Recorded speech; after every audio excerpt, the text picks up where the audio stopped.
Violence and the threat of violence rode the nation's highways today as Greyhound resumed limited bus service in the midst of a bitter strike. Police listed more than 100 arrests around the country. Frank Courier reports.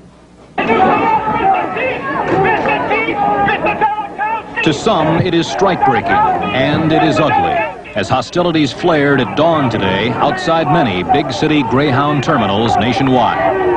In Boston, more than 200 striking bus drivers tangled with police, hurling rocks and lying down in an effort to block the first bus from rolling out. There were scores of arrests as picketers coast to coast launched a campaign of intimidation. Anyone who gets on the bus takes their lives in their own hands. We're not responsible for whoever's on those buses. Indeed, it seemed that way in Seattle, where 200 strikers were beating on the buses in an attempt to frighten non-union drivers off the road. I don't take the job, somebody else will.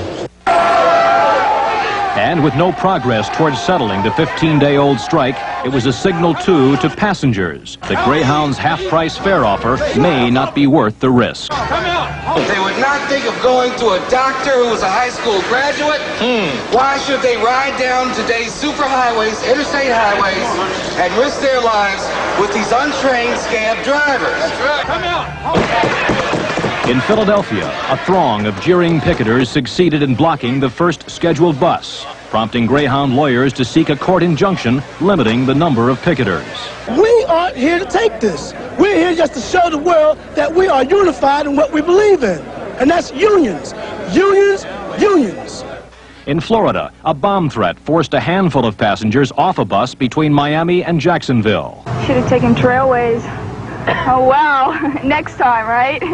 Here in Milwaukee and other cities, security was tight at the bus terminal. Not because we expect violence, the company said, but rather for the peace of mind of passengers. Still, in most cities, there were few passengers. The buses were running nearly empty, and nearly always with a security escort on the open road.